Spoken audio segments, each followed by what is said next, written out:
बिस्मिल्लाहिर्रहमानिर्रहीम। आज की वीडियो है सिग्नल्स एंड सिस्टम्स से और चैप्टर नंबर 9 जो कि लैप्लास ट्रांसफॉर्म के बारे में है। और इसका जो अप्रोच है वो स्लाइटली डिफरेंट है जो हम सर्किट एनालिसिस में हम पढ़ चुके हैं। तो यहाँ पे दो एग्जांपल 9.1 और 9.2 डिस्कस करेंगे जिसके लिए एक स्टूडेंट ने फरमाइश की है। तो आइए हम बेसिक पहले देखते हैं। हमने ये पढ़ा हुआ है कि फेजर डोमेन में हम क्यों जाते हैं कि एक टाइम डोमेन में सिग्नल है, उसको हम फ्रीक्वेंसी डोमेन या फेजर डोमेन में ट्रांसफॉर्म करते हैं, तो उसको सॉल्व करना आसान हो जाता है और जो आंसर आ जाए उसको हम फिर वापस जाते हैं टाइम डोमेन में, यानी इन्वर्स ट्रांसफॉर्म के जरिए। तो ये सिग्नल जो है वो नॉन कॉम्प्लेक्स सिग्नल जो है उसको हम फेजर फॉर्म में डील करते हैं, यानी जिसमें सिर्फ फ्रीक्वेंसी रिलेटेड है। लेकिन जहाँ पे कॉम्प्लेक्स सिग्नल हो, जहाँ पे इमेजिनरी और रियल दोनों पार्ट हैं उसके, तो वहाँ पे हम लैप्लास ट्रांसफॉर्म को यूज़ करते हैं। और टेक्निक वही है कि हम टाइम डोमेन से लैप्लास ट्रांसफॉर्म में जाते हैं, वहाँ से क्वेश्चन को सॉल्व करते हैं और वहाँ से फिर वापस हम इनवर्स लैप्लास ट्रांसफॉर्म लेकर टाइम डोमेन में आ जाते हैं। अच्छा, तो अब हम एक एक्सटी सिग्नल टाइम डोमेन में है, उसको जब हम लैप्लास ट्रांसफॉर्म कर लेंगे तो उसको हम कैपिटल एक्स एस इस फॉर्म में लिखते हैं। और एक्चुअल जो इसको एक्स एस को जो डिफाइन किया जाता है वो है integration minus infinity to plus infinity, जो टाइम डोमेन सिग्नल है एक्स टी, और उसके साथ e raise to the power minus S T D T ये मल्टीप्लाई किया जाता है। याद रहे कि एस जो है वो सिग्मा प्लस जे ओमेगा, यानी ये रियल कंपोनेंट है और ये इमेजिनरी कंपोनेंट है। तो इस तरह से इन दोनों को मिला के तो ये कॉम्प्लेक्स बना। जब हम प्लॉट करते हैं तो कुछ इस तरह के ग्राफ को हम यूज करते हैं। इसकी जो हॉरिजॉन्टल एक्सिस है उसमें हम सिग्मा या इसको real part of S V कहते हैं, ये इसके जो रियल पार्ट है वो सिग्मा है। तो उस इस तरह से हम लिखते हैं। और जो वर्टिकल एक्सिस है उसमें हम इमेजिनरी पार्ट ऑफ एस यानी ये पोर्शन जो ओमेगा इसको प्लॉट करते हैं। और इस पूरे प्लेन को हम फिर कॉम्प्लेक्स प्लेन कहते हैं या एस प्लेन कहते हैं। अच्छा, अब इस सिग्नल को अगर हम चाहें तो एस की जगह पे सिग्मा प्लस जे ओमेगा लिख सकते हैं। तो दोनों ही फॉर्म यूज होता है। और इसको लिखने से एक आइडिया हम लेना चाह रहे हैं सिर्फ कि अब इसको हम ओपन कर देते हैं तो इस फॉर्म में आ गया ये। और एक चीज याद रहे कि जब ई माइनस जे ओमेगा टी या E plus J omega T जो भी है, ये बेसिकली साइनोसॉइडल सिग्नल है। Sine square plus cos square, इसके मैग्नीट्यूड 1 के बराबर होता है। तो अगर हम इसको अभी फिलहाल हमें पता है कि इसकी इम्पोर्टेंस सिर्फ यही है कि ये वेरी साइनोसॉइडल सिग्नल है। तो मेन डिटर्मिनिंग फैक्टर जो है वो ये टर्म है। और इसके वजह से जो सिग्नल की बिहेवियर है या आउटपुट है वो कुछ इस तरह से आ सकते हैं। यानी ये साइनोसॉइडल सिग्नल तो ऑल द वे है, लेकिन जब इसको e raise to the power minus sigma T से जब मल्टीप्लाई करेंगे तो ये इसको ग्रेजुअली या तो डिक्रीज कर देगा जीरो पे अगर तो ये लिमिटेड सिग्नल है, या इसको लेते जाएगा इंक्रीज करके इन्फिनिटी पे। अच्छा, अब हम आ जाते हैं एग्जाम्पल 9.1 पे। यहाँ सिग्नल गिवन है x t is e raise to the power minus A T U t. और ये डेफिनेशन हमने पढ़ा था, ये इसका डेफिनेशन है। तो इसको इस फॉर्म में हम लिख लेंगे लैप्लास ट्रांसफॉर्म में जाने के लिए। और यहाँ से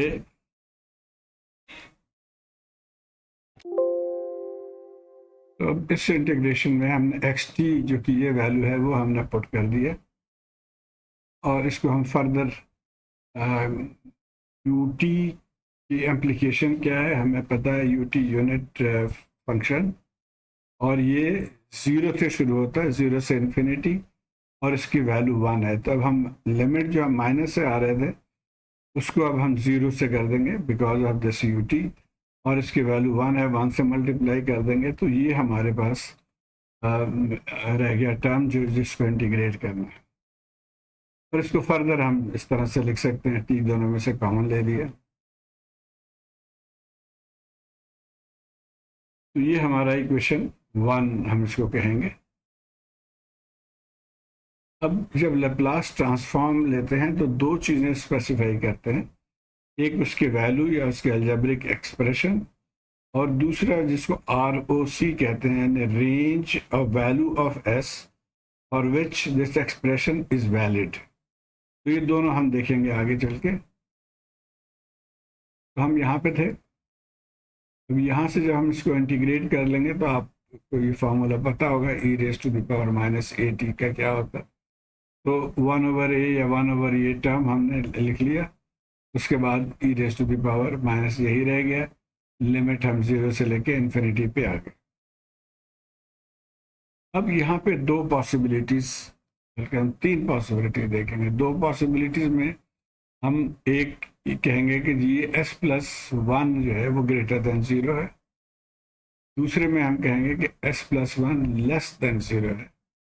लेकिन आप ये कह सकते हैं कि S+1 या x+a इक्वल टू 0 भी तो हो सकता है, कि हाँ बिल्कुल हो सकता है।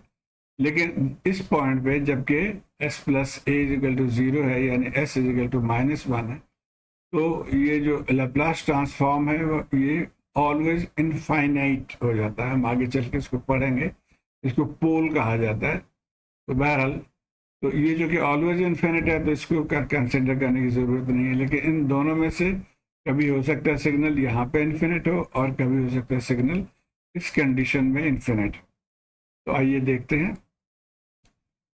अब ये जब ये S+a ग्रेटर देन 0, इसका मतलब S+a पॉजिटिव है, कोई भी वैल्यू हो सकता है पॉजिटिव। हमने पॉजिटिव लिख लिया, और आसानी के लिए पॉजिटिव की जगह पर हम पॉजिटिव साइन लगा लेते।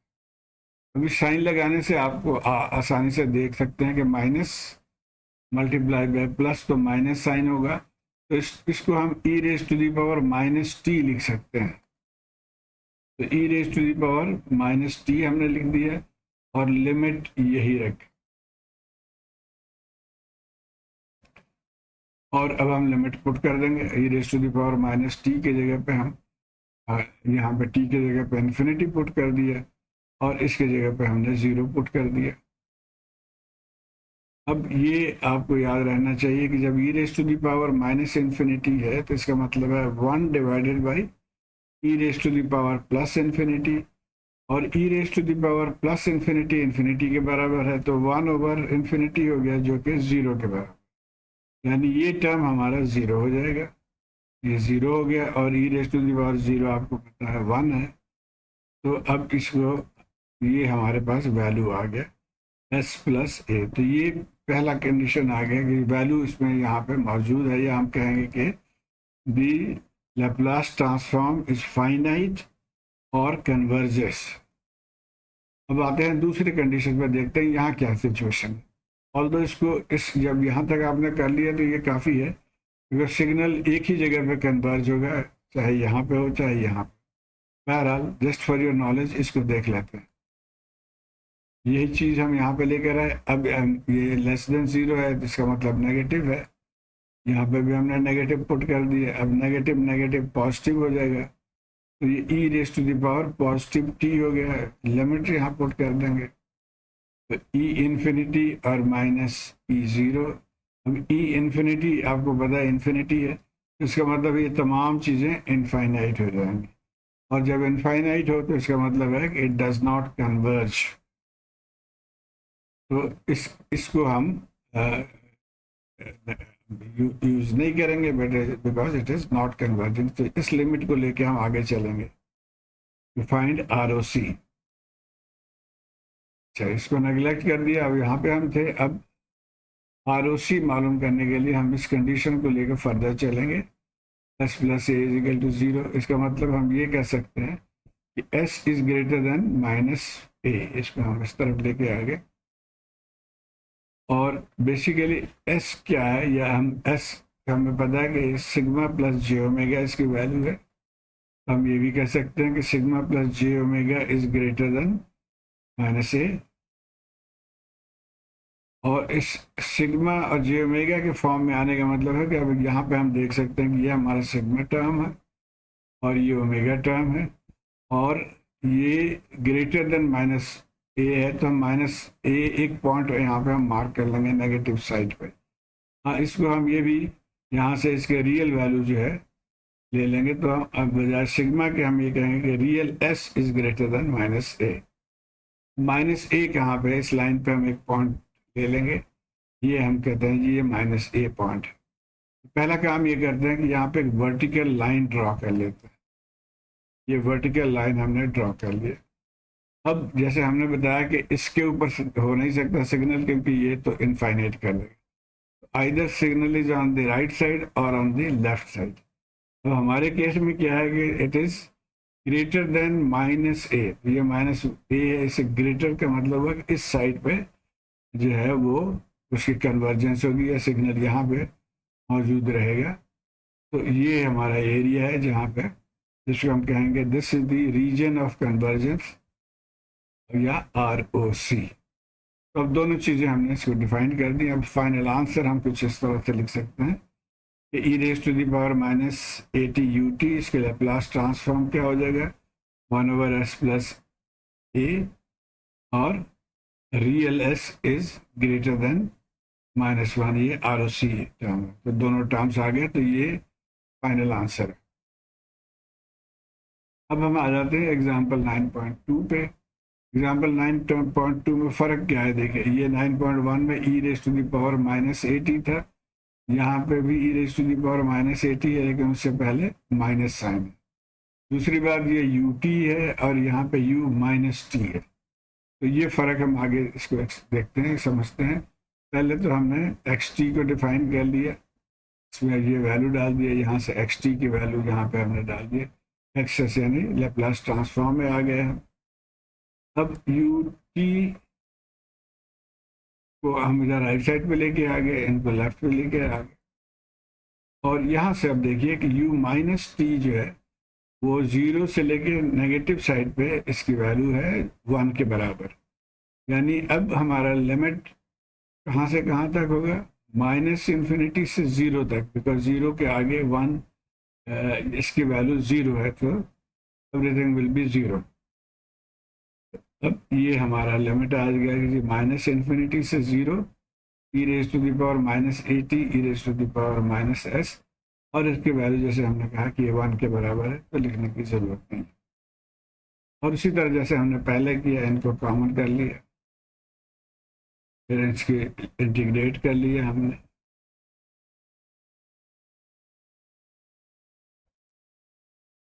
अब आर ओ सी मालूम करने के या इसकी एग्जिस्टेंस मालूम करने के, सिग्नल कहाँ पे कन्वर्ज की लिमिट क्या है, तो वही दो पॉसिबिलिटीज हम लेके आ रहे हैं।